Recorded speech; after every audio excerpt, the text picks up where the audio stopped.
They called him unstable, a threat to the very country he bled for. But when a broken veteran was arrested in the rain beside a dying man, the world saw a monster and missed the truth. Jack Turner stepped off the bus with a duffel bag slung over his shoulder and a hollow look in his eyes. The air was thick with southern humidity, carrying the faint hum of cicadas and the distant growl of trucks from the highway. He'd imagined this moment 1,000 times while lying in sand-filled trenches, waiting for the sun to rise over Afghanistan's broken skyline. In his mind, coming home had meant warmth, laughter, maybe a few handshakes from neighbors who remembered his name. Instead, the only welcome waiting for him was the echo of his own footsteps on cracked pavement. The bus pulled away, leaving behind a cloud of diesel smoke that curled into the still air. Jack stood there for a long time, staring down the empty street that led to his old neighborhood. The houses looked smaller than he remembered, their porches faded, flags drooping lifelessly. His boots scraped against the concrete as he walked, and with each step, the silence felt heavier. He noticed curtains shifting in the windows, quick glances, cautious eyes. A few faces he half recognized from childhood barely nodded before turning away. When he reached his mother's old house, the mailbox still carried their family name in chipped paint. She'd passed 2 years before his deployment ended, and now the house sat like a ghost, filled only with dust and memory. Jack unlocked the door and stepped into the stale air. The walls still smelled faintly of her perfume, though time had dulled it into something almost unrecognizable. He dropped his bag on the floor and sat on the couch, the springs creaking under his weight. For the first time in years, there was no gunfire, no shouting, no radio static, just silence. That silence should have been peace, but for Jack, it was suffocating. Every creak of the old house felt like a warning. Every passing car outside made his pulse quicken. He tried to tell himself it was over, that he was home now, but his mind had carried the war with him. At night, he woke drenched in sweat, reaching for a rifle that wasn't there. During the day, he wandered aimlessly through town, trying to feel like he belonged, but belonging was harder than survival. The first real blow came at the grocery store. Jack reached for a carton of milk when a woman clutched her purse tighter and stepped aside. Her eyes flicked to his arms, the faded tattoos, the scars, and then to his face, where exhaustion had carved deep lines. "I served," he almost said, but the word stuck in his throat. She didn't see a veteran. She saw a threat. He placed the milk back and left, his hands trembling, shame and anger battling beneath his calm exterior. Days bled together. He filed paperwork at the VA hospital, hoping for therapy, maybe some medication to steady his nights. Each visit ended with the same promise: "We'll get back to you soon." Weeks passed. No one got back to him. His savings dwindled, his meals grew smaller, and his body felt heavier with each sunrise. The neighbors whispered about the quiet soldier who lived alone. Kids crossed the street when he walked by. Once, someone spray-painted the word "dangerous" on his fence. He spent an hour scrubbing it off, but the stain never really left. Sometimes he would sit on the porch and watch the sun sink behind the pine trees. The world looked peaceful, almost beautiful in the dying light, but he couldn't feel it. His mind replayed images of smoke rising from Afghan hills, of brothers in arms whose laughter had faded into memory. He'd buried good men in foreign soil, believing their sacrifice meant something, that America would remember them with pride. Now it seemed the country wanted to forget they ever existed. The loneliness crept in quietly, like frost on glass. Jack tried filling it with routine, early runs, long showers, cleaning the same dishes over and over, but nothing filled the hollow inside him. Sometimes he spoke to himself, as if testing whether his voice still belonged in this world. The sound was foreign, dry, unsure. On a gray afternoon, he walked to the local park, hoping the air might clear his thoughts.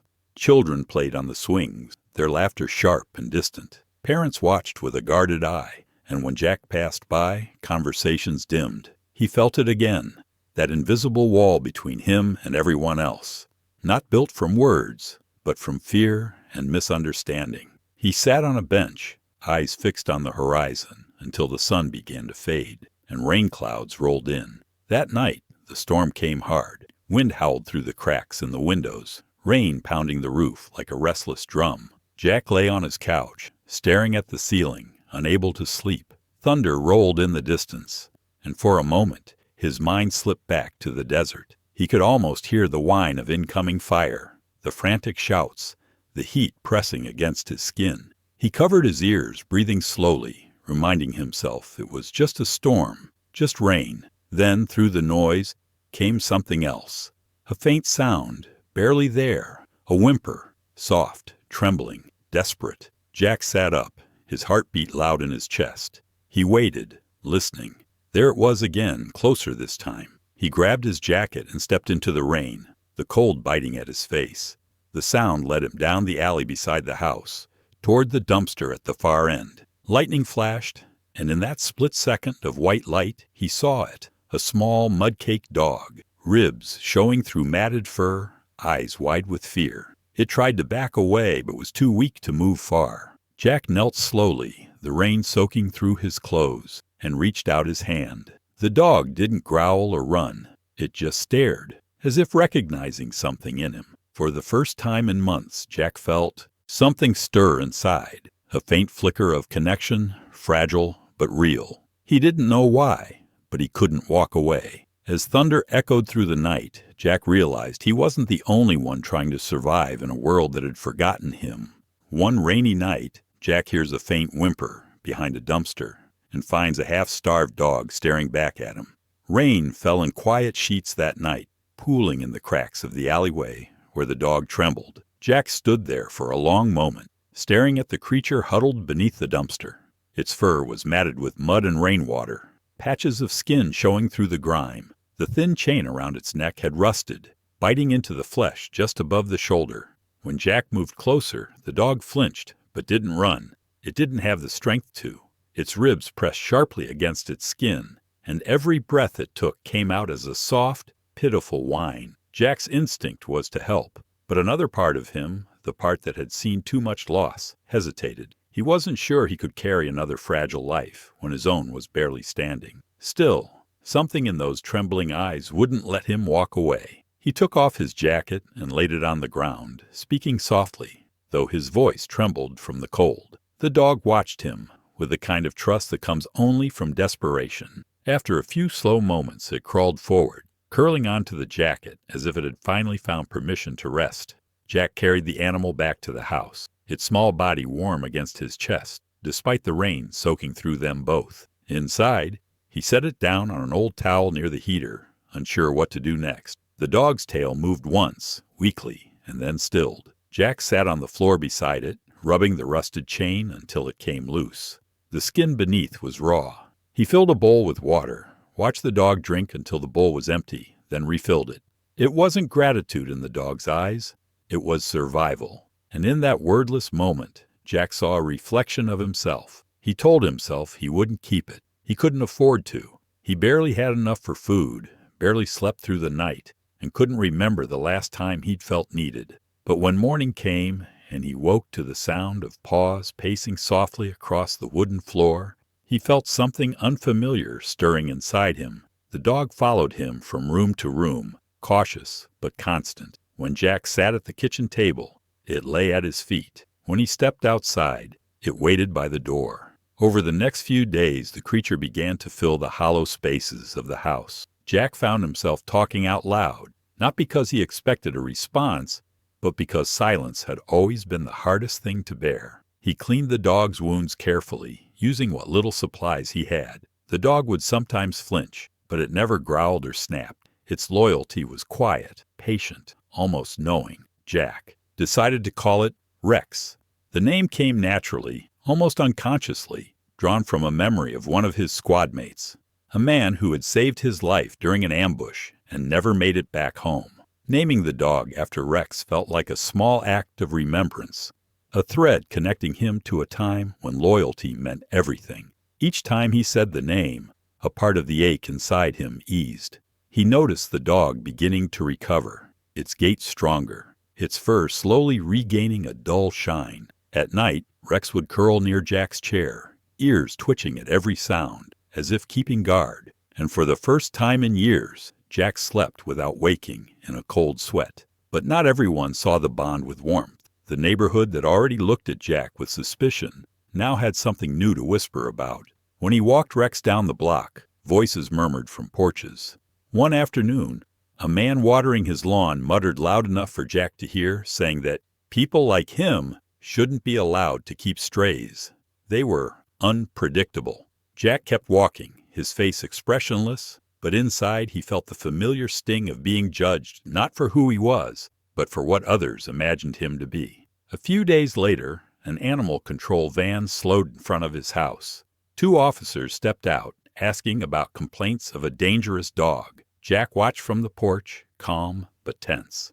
Rex stood quietly by his side, tail low but steady, eyes alert. The officers glanced at the dog, saw the leash, saw the calm demeanor, and left after a few questions. When they drove off, Jack exhaled, realizing his hands were trembling. He wasn't angry, just tired. He'd fought too many battles to keep fighting every shadow that others cast upon him. That night, he sat on the porch steps, Rex beside him, both watching the sky turn from gold to gray. Jack reached down, running his hand through the dog's coarse fur. "You and me," he whispered softly, though his voice was almost lost to the evening wind. "Guess we don't fit in anywhere, do we?" Rex leaned against his leg, eyes half closed, as if agreeing in silence. Days became weeks. The bond between man and animal deepened in the quiet routines of their shared life. Jack cooked a little extra at dinner, setting a bowl near his chair. He started walking longer routes in the mornings, feeling his body grow stronger again. The world outside hadn't changed. People still looked at him with wary eyes, but he had. The weight inside his chest had shifted, not gone, but lighter. Rex had become more than company. He was proof that healing didn't have to come from grand gestures. It could come from small, consistent acts of care. Sometimes Jack would catch his reflection in the window, Rex's shape just beside him, and realized that for the first time since the war, he didn't look completely alone. The scars on his arms still told their stories. The memories still haunted him at night. But when he opened his eyes to find Rex lying near his bed, breathing slow and steady, he found comfort in that simple rhythm of life. But peace, as Jack knew too well, never stayed for long. One morning, the house was quiet, too quiet. Jack called for Rex, expecting the familiar click of nails on the floorboards, but the sound never came. His stomach tightened. The back door was slightly open, the leash still tied to the railing, but snapped clean through. Muddy footprints trailed toward the woods behind the house. The cold air stung his lungs as he stepped outside, scanning the tree line. The silence of the morning pressed in around him, heavy and uncertain. Rex was gone. One morning, Jack wakes up to find Rex missing. The leash snapped, footprints leading toward the woods. The morning that Rex disappeared, the sky already carried the mood of a storm. Heavy clouds rolled over the tree line behind Jack's house, dark and swollen, as if the day itself knew something was about to break. Jack stood at the edge of the yard, eyes on the muddy footprints leading toward the woods. The leash had not frayed slowly. It had snapped, as if Rex had lunged with purpose. That alone unsettled Jack. Rex was cautious, trained by circumstance to stay close. If he ran towards something, or away from something. Either way, Jack couldn't ignore it. He pulled on his boots and followed the trail. The wet ground made it easy to track at first. Paw prints pressed deep in the softened earth. Wind picked up, bending the tops of the pines, their needles hissing like whispers. As Jack walked deeper, the world behind him faded. The houses, the roads, the uncomfortable stares of neighbors, and the woods closed around him in damp silence. He kept his breathing steady, but the smell of wet dirt and the soft crack of branches under his steps reached into old memories he had spent years trying to bury. Thunder rolled in the distance, low and drawn out, too much like the rumbling before artillery. Jack's shoulders tensed. His mind, always close to the edge, began to blur the lines between now and then. In Afghanistan, he had moved like this through narrow wadis and abandoned compounds,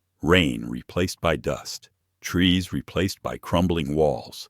The feeling was the same, something unseen ahead, something he needed to reach before it was too late. He quickened his pace. The forest grew darker as the storm thickened. Rain began falling in slanted waves, tapping against leaves, making the ground slick. Jack wiped water from his eyes and listened. At first, all he heard was wind. Then faintly, a sound that froze him mid-step. A distant, urgent growl. Rex. Not playful, not curious, protective. Jack's heartbeat surged. He angled toward the sound, moving faster now, ducking under low branches, boots splashing through shallow puddles. As he drew nearer, other sounds cut through the rain, raised voices, sharp and hostile, carried by the wind, the kind of tone that didn't come from joking or casual argument, but from people who felt entitled to intimidate. Jack slowed, not out of fear, but out of instinct. He peered through the trees toward a small clearing where the ground dipped, creating a natural hollow in the woods. There, under the gray wash of the storm, stood 3 white men in work jackets, their clothes damp, faces flushed with irritation. In front of them, pressed back against a fallen log, was a young black teen, thin, clothes too big, a backpack clutched to his chest as if it held everything he owned. His eyes were wide, not just with fear, but with the familiar dread of someone who had been cornered before. The men weren't touching him, but their body language told the story, blocking his way, crowding him, mocking his presence in a place they believed he shouldn't be. And at the edge of that scene, standing between the boy and the men, was Rex. The dog's fur was soaked, tail stiff, teeth bared just enough to warn. He hadn't attacked. He hadn't lunged. He was simply holding the line, his small body standing where it could make the most difference. Jack felt a rush of emotion he hadn't expected, a mix of pride, fear, and an ache so deep it nearly staggered him. Rex had run toward trouble, not from it. That meant the dog had sensed injustice the way Jack did. That meant their bond was more than survival. Thunder cracked overhead, sharper this time, and in Jack's mind it collided with memories of rifle fire. For a split second, the clearing shifted into a combat zone. The men became vague figures, the teen became a civilian in the wrong place, and Rex became a soldier holding a position. Jack blinked, forcing himself back into the present. This wasn't war. This was Georgia.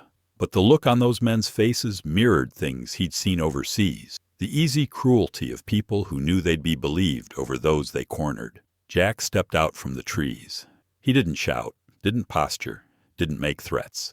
He moved with calm purpose, rain sliding off his jacket, eyes steady. The men turned toward him, surprise flickering into annoyance. They hadn't expected anyone else out here.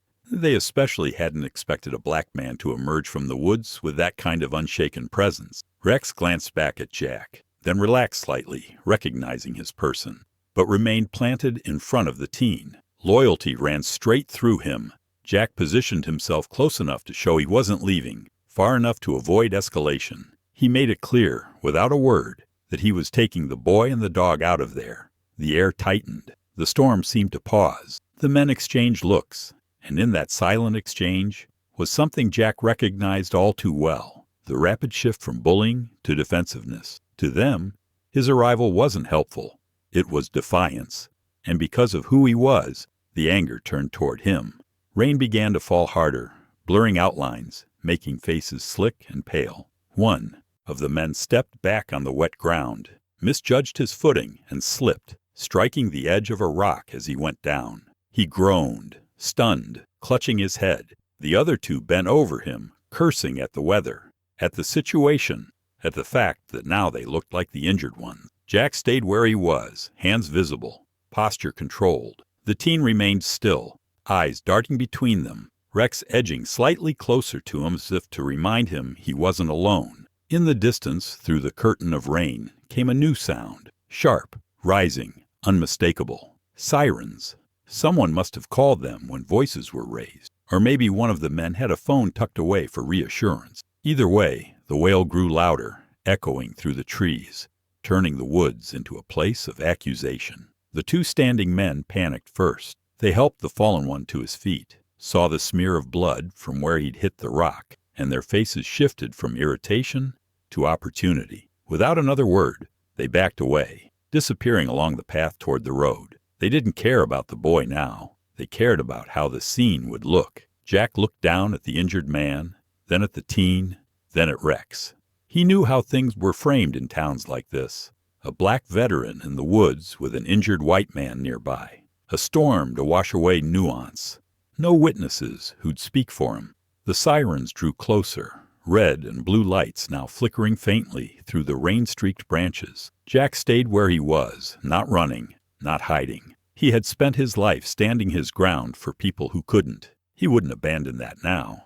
As the patrol cars pulled up at the edge of the woods and officers rushed in, what they saw wasn't the harassment or the boy or the loyal dog guarding him. They saw a black man in the clearing, breathing hard in the rain, near a bleeding white body. As the men flee, sirens approach, and the police see only a black man standing over a bleeding white body. The flashing lights wash the trees in red and blue, bleeding color across the wet trunks and rain-soaked ground. Jack stood exactly where he had been when the sirens first cut through the woods, hands visible, posture calm, every instinct from his service telling him to de-escalate, to make himself non-threatening. The officers emerging from the cruisers did not slow to assess the full scene. Their eyes locked first on the fallen white man, then on Jack, then on the young black teen behind him. The story they chose to believe was instant, automatic, and absolute. Jack reached for his wallet with slow, deliberate movements,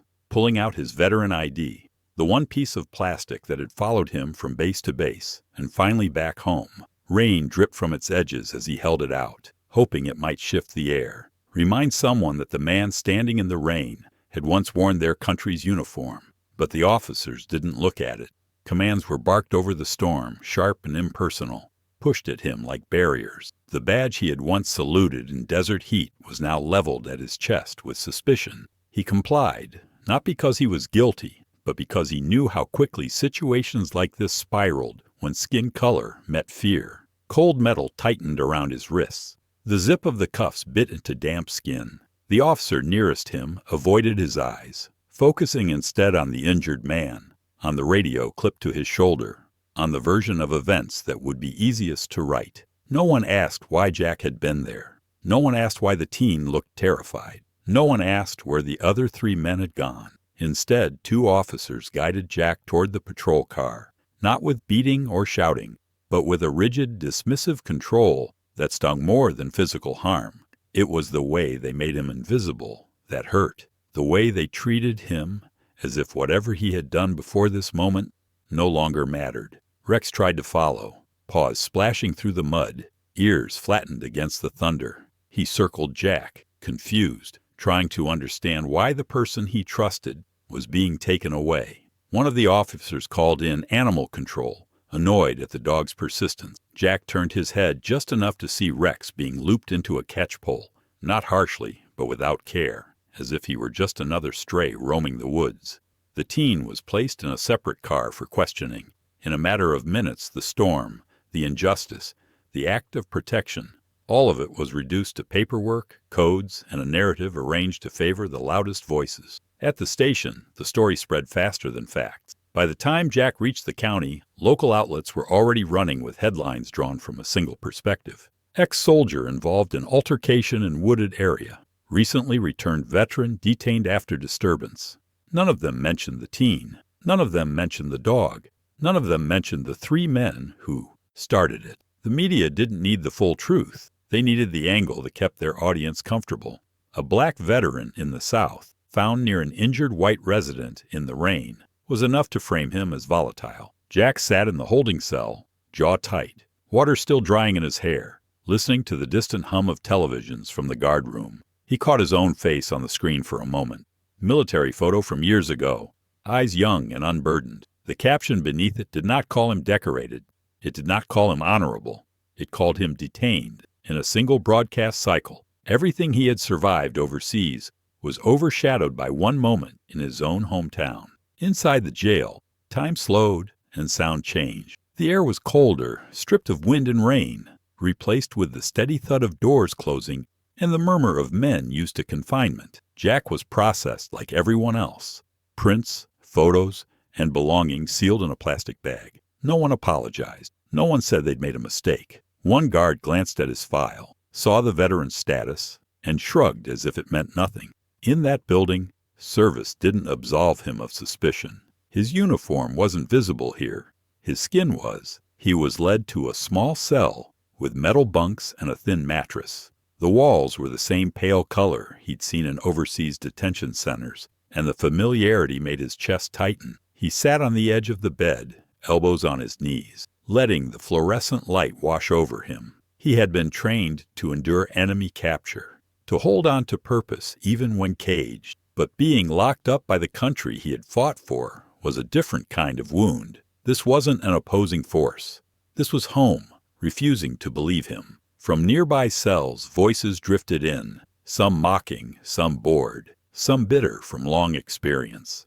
A few recognized his face from the news coverage that had already begun twisting the story. Comments floated through the corridor, poking at him, questioning what he had done, dropping slurs that had followed him since childhood. In Afghanistan, the taunts had come from people who didn't speak his language. Here, they came from those who shared his flag. That contrast sat heavily in his chest. As the hours stretched, Jack replayed the scene in the woods over and over, trying to find the moment when he could have changed the outcome. He had done what he'd always done, stepped between harm and the vulnerable.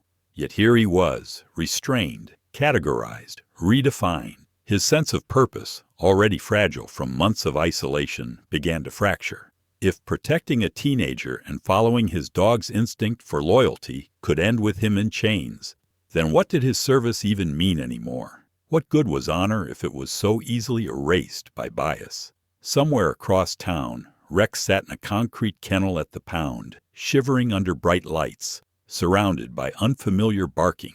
The dog didn't know why he'd been separated. He only knew the person he trusted was gone. In their own separate cages, man and dog were now experiencing the same thing. Forced stillness, enforced distance, a system deciding their fate. The parallel was bitter and exact. Night settled over the jail, a quiet that was nothing like the quiet at home.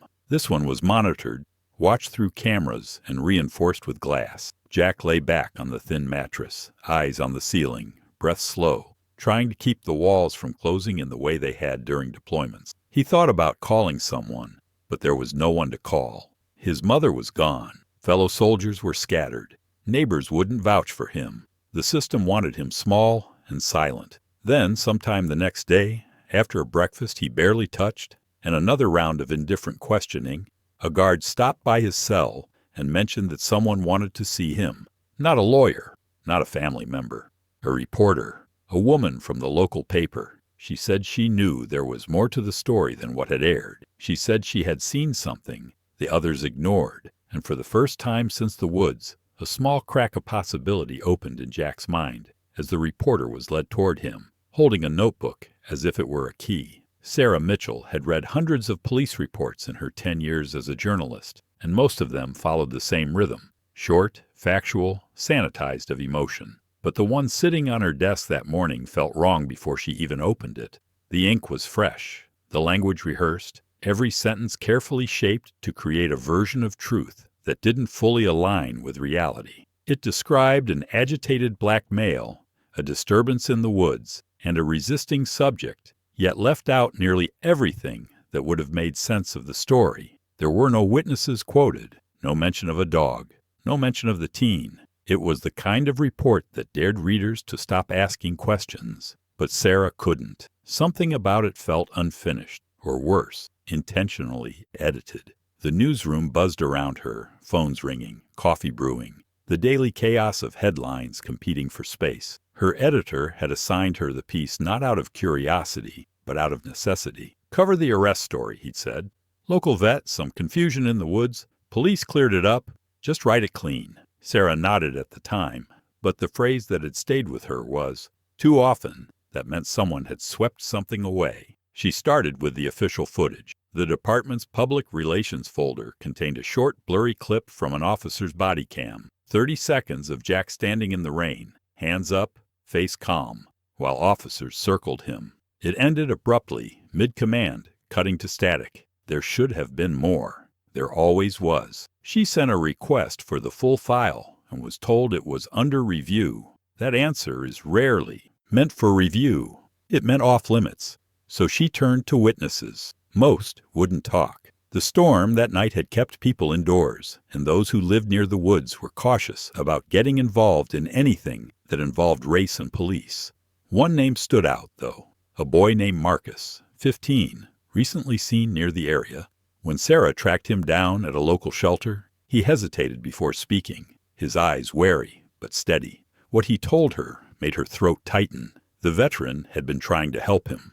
The men had cornered him, taunting him, calling him things he'd learned to pretend didn't hurt. The dog had appeared first, growling just enough to stop them. Then the soldier came, calm, quiet, standing between him and the danger. Marcus said he had run when the sirens came, terrified no one would believe his side. Sarah left that interview shaken. She replayed his words over and over on the drive back, watching the wipers drag streaks of rain across the windshield. A veteran trying to protect a kid, a group of men walking away untouched, a police report that skipped half the scene, the narrative the media had built, a dangerous ex-soldier turned unstable, began to crumble under its own weight, and underneath it, she saw something that scared her more than corruption: convenience. It was easier for everyone to accept a simple story. At her apartment that night, she sat in the dim light of her desk lamp, laptop open, scrolling through years of her own bylines. She'd written about city council budgets, charity drives, and police commendations. Nothing that truly tested her. She realized that she'd spent her career maintaining a fragile peace, staying objective enough to be respected, detached enough to be safe. But this case made her stomach twist. She was a white journalist, covering the story of a black veteran the system had discarded. Every word she wrote could either help rebuild him or bury him further.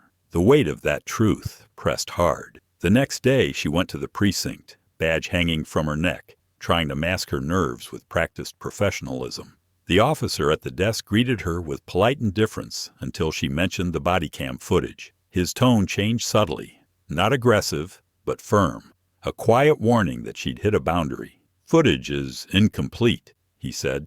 "Malfunction during the storm." She thanked him and walked away, but her instincts told her that storms didn't cause selective malfunctions. Her next stop was the animal shelter. It wasn't part of her assignment, but something about the missing dog had lingered in Marcus's story. When she walked into the sterile room lined with kennels, the air smelled faintly of bleach and damp fur. The attendant led her to a corner cage where a brown, scarred dog sat curled in silence. His tag read Rex. Sarah crouched down, saying the name softly. The dog's ears twitched, but he didn't move. Then she spoke. Again, "Jack." Rex lifted his head. His eyes opened, and for the first time since she entered, he let out a low, aching whimper. Not aggressive, not fearful. Recognition. It was as if the name carried weight, memory, and loyalty all at once. Sarah felt something stir in her chest. She'd seen loyalty before in people, but never this pure, never this unfiltered. It told her everything she needed to know about the man behind the bars downtown. That night she dug deeper. Late into the hours when the newsroom emptied and screens dimmed, she pored through archived data, reviewing department reports and call logs. Small inconsistencies surfaced, timestamps that didn't align, incident notes filed minutes apart by different officers, and one report quietly deleted from the official system but cached in an older backup file. It mentioned the teen. It mentioned 3 unidentified adult males fleeing the scene before backup arrived. It also listed the same officer who claimed his camera malfunctioned. Sarah leaned back in her chair, the hum of the computer filling the silence. Her pulse quickened.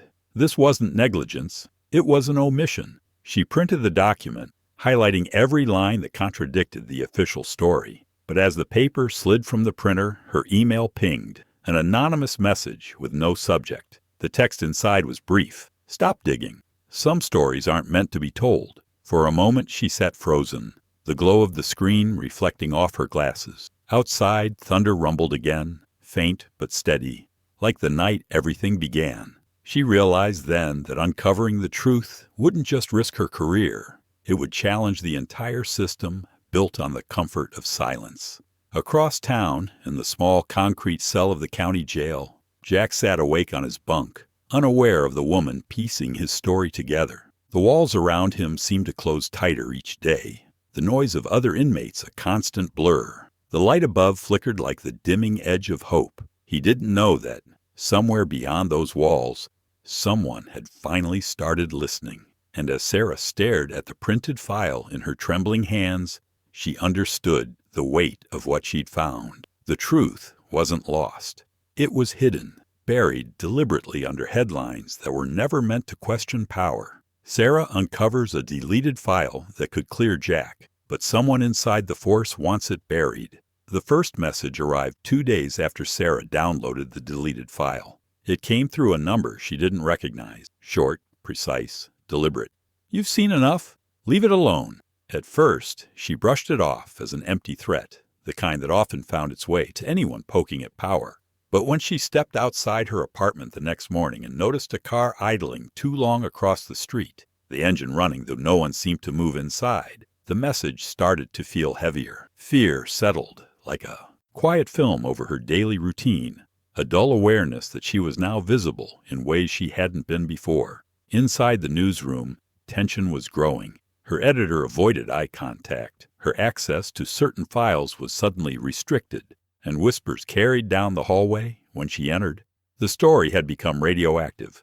No one wanted to be near it. Every phone call she made to verify details met a wall of silence. The department refused follow-up questions. The officer whose footage was missing had gone on medical leave. Sarah's name, once associated with community stories and award nominations, now floated through the air with unease. She was realizing something deeper. The system didn't malfunction by accident. It was designed to protect itself. Meanwhile, Jack's world remained confined to a narrow corridor of cinder-block walls and flickering light. Days blurred together, measured only by the sound of footsteps during meal runs and the occasional shout from another cell. His new cellmate, an older man named Leon, spoke little at first. He had the weary patience of someone who had stopped expecting fairness long ago. But one evening, as Jack sat quietly on his bunk staring at the floor, Leon broke the silence. He said he'd seen the news, another black man accused,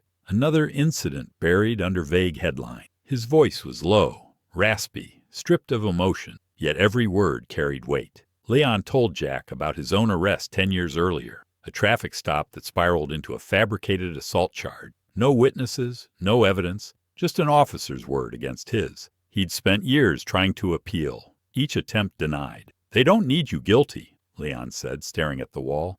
"They just need you quiet." The words echoed in Jack's mind long after the cell went dark. It wasn't rage that filled him. It was recognition. He had worn a uniform that represented order and justice, yet now sat in the same cage as men the system had forgotten. The thought gnawed at him until sleep finally dragged him under. Across town, Sarah was losing her own sleep.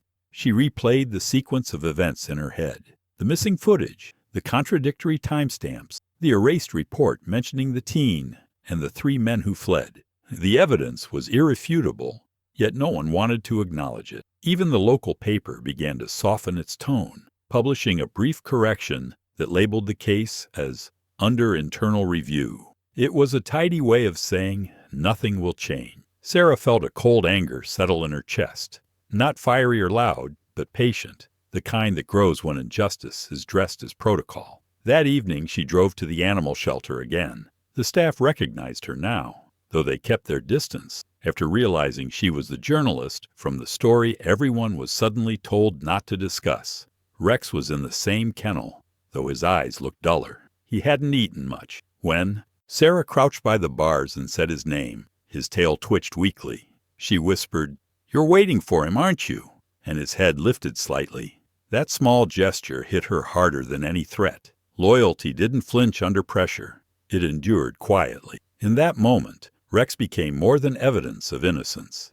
He became proof that truth was still alive, waiting to be freed. Back in her car, Sarah opened her laptop, hands trembling as she pulled up the file she had copied to an encrypted drive. She scrolled through the report again, her eyes catching on the lines that proved everything. There it was. 3 unidentified males fled the scene prior to police arrival. There it was. Officer camera malfunction reported after initial contact. There it was. Secondary witness minor, not detained for questioning. Every piece pointed to deliberate concealment. She thought about Jack sitting in his cell, the boy who had run through the rain, the dog who still waited behind cold metal bars. None of them had a voice strong enough to break the walls that silence had built, but she did. The threats replayed in her mind, but so did the faces of those who had suffered because others stayed quiet. She thought of her father, a retired cop who had once told her, "Good officers exist, Sarah, but sometimes good men stay quiet for too long. That sentence had haunted her since childhood. Now she understood its weight in full. Silence wasn't neutral. It was a weapon. It didn't break bones or spill blood, but it erased people just as effectively. Determined, she made her decision. She would release the file, not to her editor, not through the slow process of internal approval, but directly to a national outlet with reach beyond local politics. She drafted the email, attached the documents, and began writing a statement to accompany it. Every sentence was deliberate, calm, factual, built to expose rather than accuse. As she typed, the rain outside began again, soft against the windows, the same kind of storm that had started everything. She paused for a moment, looking around her apartment, the half-empty mug on the table, the photos on the wall, the familiar comfort of her own life, and realized how fragile safety truly was. The quiet hum of her refrigerator, the muted glow of the city beyond her window, all of it felt like the calm before something irreversible. She hit save, intending to send the file before dawn. But before she could move,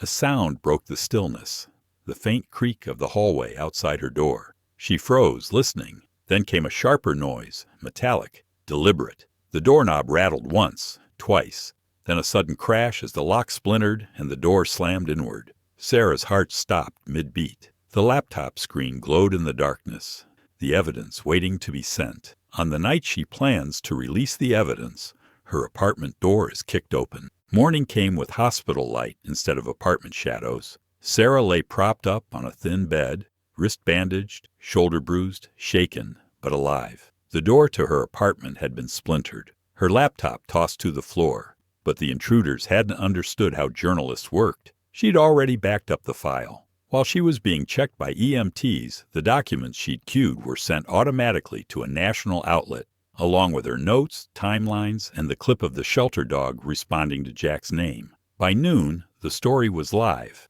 It didn't just say a veteran had been arrested. It said a veteran had been silenced. It said a report had been erased.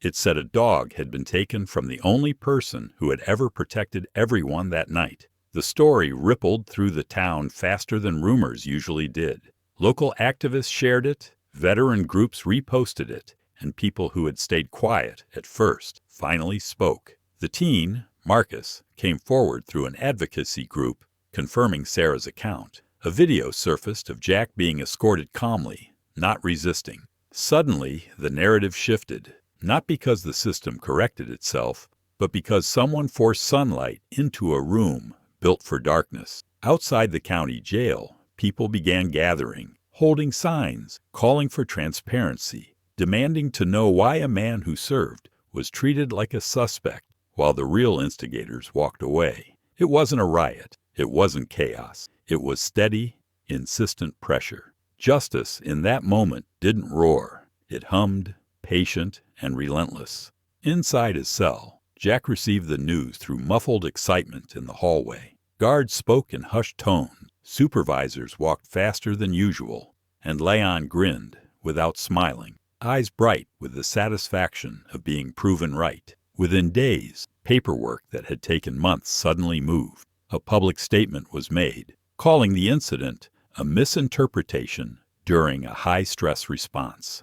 Charges were dropped. Pending review, they said, but everyone knew the truth. They were letting him out because keeping him in would cost them more. When they finally opened his cell and told him he could go, Jack didn't celebrate. Freedom, after being caged unfairly, doesn't feel like a gift. It feels like something that should never have been taken. He stepped out of the jail into cool air, blinking against the brightness. Reporters waited outside, microphones lifted, cameras tracking his every step. Some shouted his name. Others asked how he felt, whether he forgave the department, whether he blamed anyone. Jack didn't answer. He'd spent months talking to walls. He didn't feel like talking to lenses. What he wanted was not a statement. It was silence. A place where no one would question his existence. A representative from the VA reached out, suddenly eager to assist.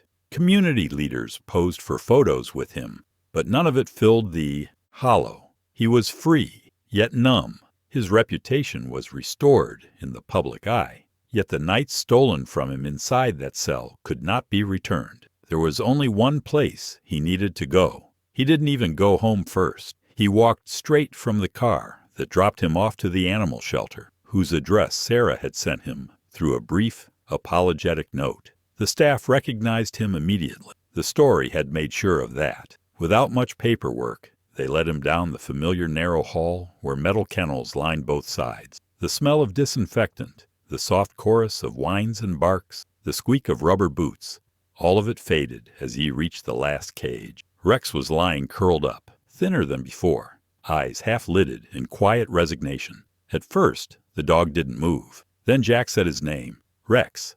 The change was instant, like someone had turned on a light inside the animal. Rex's head snapped up, ears forward, eyes wide with disbelief and relief mixed together. He lifted himself clumsily, tail beginning to sway, and let out a low, broken sound. Not barking, not crying, but something in between, a release of weeks of confusion. Jack opened the cage when the attendant unlatched it, and Rex walked out slowly, not leaping, not wild, as if he was afraid this moment might vanish. Jack knelt, arms open, and the dog pressed into him, muzzle pushing under his arm, chest heaving in quick breaths. That was when it happened. The thing Jack had kept sealed since desert nights and folded flags. His throat tightened, his vision blurred, and he let his forehead fall against Rex's. No words, no explanations, no tough composure, just tears, silent, heavy, overdue. He didn't cry when he saw his friends lowered into the ground. He didn't cry when his mother passed. He didn't cry when they cuffed him in the rain. But here, kneeling on a shelter floor beside the only being who had run toward danger with him, the dam finally broke. Rex stayed still, taking the weight of him like he understood that some men only learn to grieve when someone is willing to stay.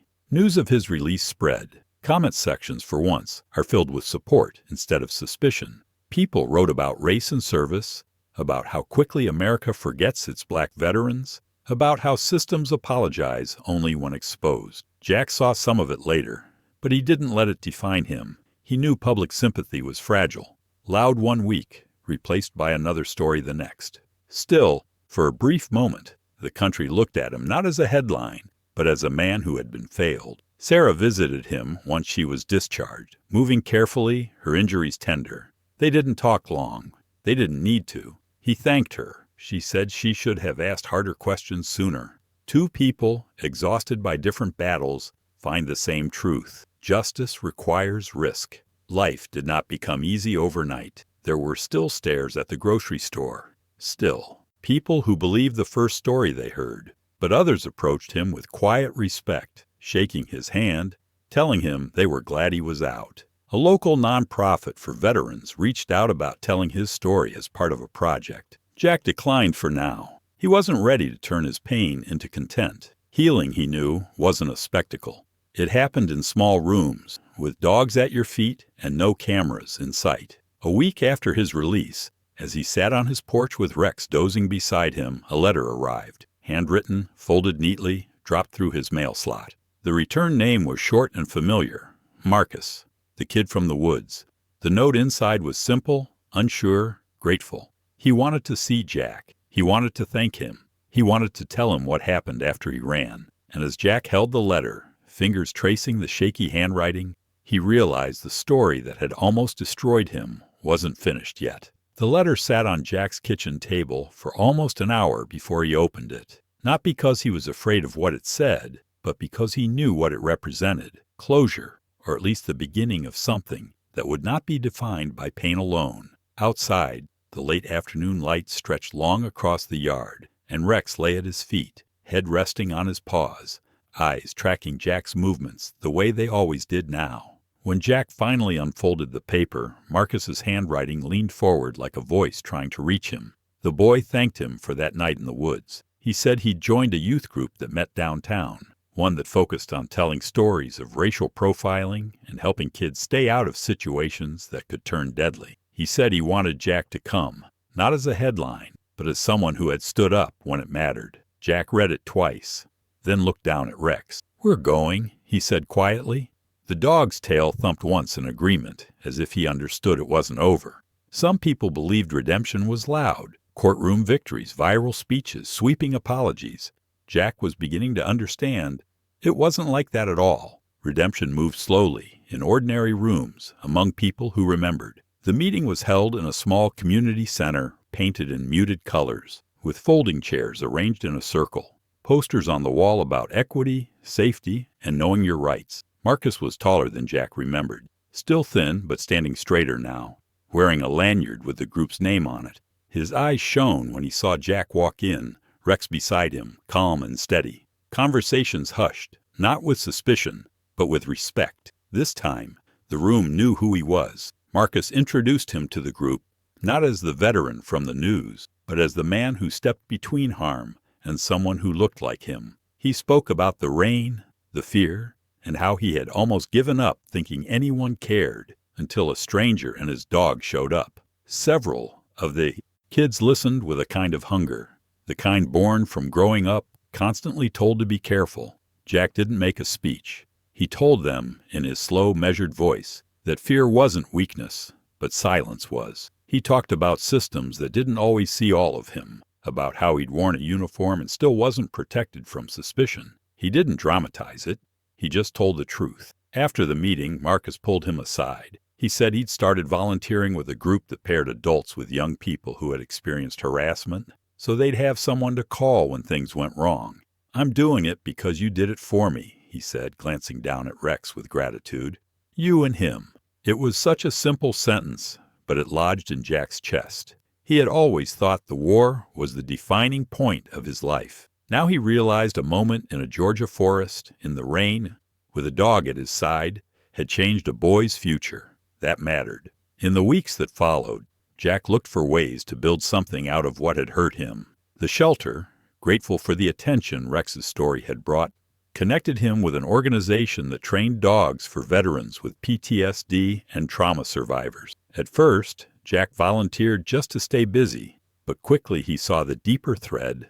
These dogs were bridges, the same way Rex had been for him. They pulled people back from the edge without asking for explanations. Jack knew exactly how to move with them, how to read tension in their bodies, how to match calm with calm. Rex became part of the program too. Trainers noticed how he stayed close to Jack during crowded events, how he leaned against anxious people without prompting, how he responded to voices that trembled.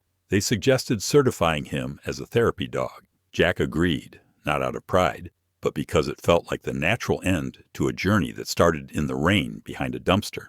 The dog, who had once been chained and starving, was now visiting VA centers, resting his head on the knees of men who stared into the distance with haunted eyes. Every time Rex sat beside someone, Jack saw himself months ago, closed off, exhausted, waiting for someone to see past the surface. He began to rebuild his days around service instead of survival. Mornings started with walks through the park, Rex padding beside him as the sun climbed. Afternoons were spent at the center, working with other veterans, some of them white, some black, some Latino, all of them carrying invisible weight. Sometimes they talked about racism in the military, sometimes about coming home to neighborhoods that feared them. Jack didn't have all the answers, but he had something else, proof that they could keep moving forward. His name was cleared publicly now, but more importantly, his purpose was clearer privately. The town, too, shifted in small but real ways. The police department announced a review of body cam policies. The paper ran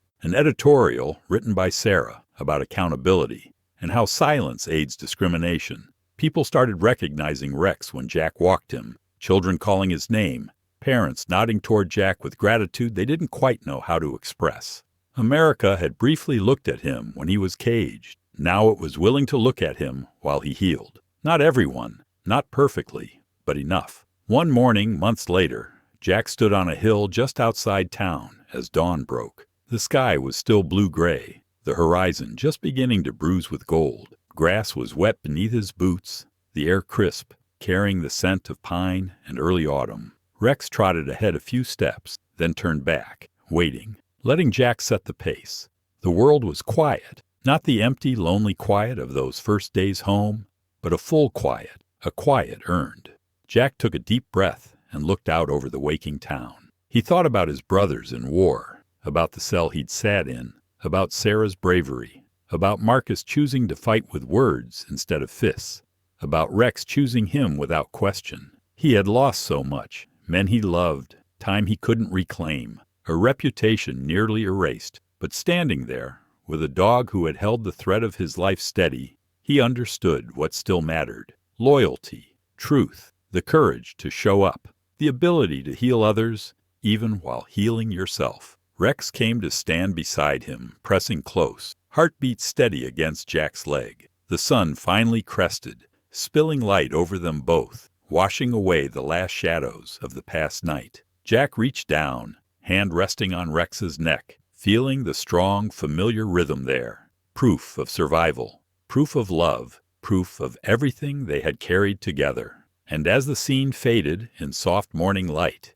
it was not applause or headlines that remained, but the sound of Rex's quiet, unwavering heartbeat, the rhythm of what still mattered. If stories like Jack's make you stop and think about loyalty, injustice, and the quiet kind of courage we rarely see, then maybe it's time we keep such voices alive. Share this story if you believe some heroes never stop serving, even after the uniform is gone. Subscribe for more untold journeys that remind us what still matters. And tell me, if the world turned its back on you, who would stay by your side?